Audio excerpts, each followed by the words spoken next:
এটা হচ্ছে সবচেয়ে বড় বাধা। এটা যদি মুক্ত করা যায় তাহলে আমাদের দেশে বেকারত্ব অনেক অনেক কমে আসবে।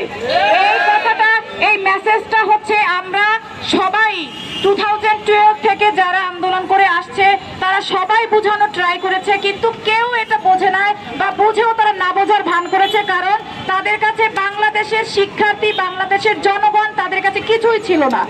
তারা বাংলাদেশের মানুষকে মানুষই মনে করে না এবং বাংলাদেশের মানুষের, সাধারণ মানুষের দাবি, সাধারণ শিক্ষার্থীদের দাবি, এগুলোকে তারা কোনো দিনও কিছু বিন্দু মাত্র তারা মূল্যায়ন করে নাই।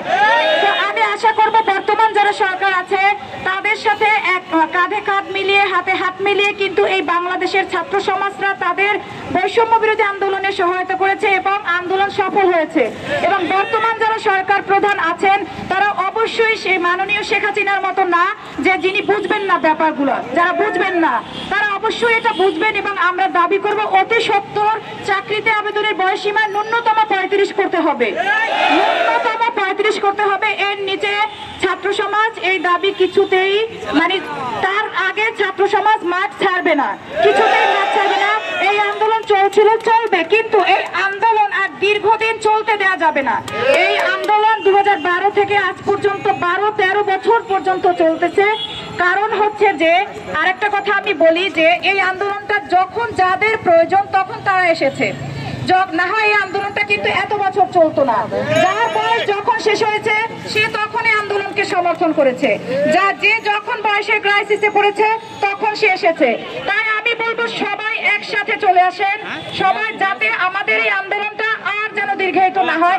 2 বছর পর আবার যেন মনে না হয় যে এই আমার তো এখন বয়স দরকার, আমার এখন যাওয়া উচিত, বা 1 বছর পর যেন এটা মনে না হয়।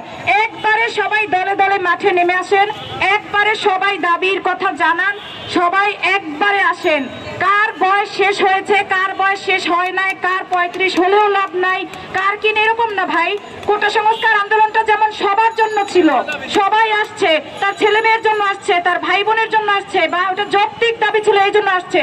আপনার নিজের প্রয়োজনের কথা বাদ দিয়ে আপনি এই দেশের কথা ভেবে, আপনার ছোট ছোট ভাই বোনদের কথা ভেবে, শিক্ষার্থীদের কথা ভেবে, যাতে এই বয়সের শিকলটা মুক্ত হয়ে যায়, মেধার যোগ্যতা প্রমাণের জন্য যেন বয়সের এই শিকলটা আর যেন স্টে না করে বাংলাদেশে।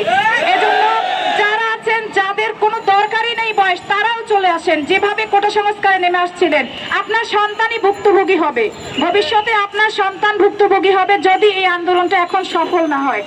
আর ছাত্র দাবির জন্য আসলে ওইরকম রক্তারক্তি আন্দোলন করতে হবে, এটা শেখ হাসিনার একটা রীতি ছিল। শেখ হাসিনা চাইতো যে ছাত্রছাত্রীদের দাবি মানে অনেক বড় বিক্ষোভ হতে হবে, একদম রক্তে রক্তাক্ত হতে হবে, শহীদ হতে হবে, গণহত্যা হতে হবে, এটা ছিল তার ট্রেডিশন। আশা করছি বর্তমান সরকারের এই ট্রেডিশন থাকবে না, যে এখানে অনেক অসংখ্য গণহত্যা হতে হবে, অনেক শহীদ হতে হবে, তারপর ছাত্রদের এই যৌক্তিক দাবি মানতে হবে। তারপরও যদি তারা চায় তাও আমরা দেখাই দিতে পারবো।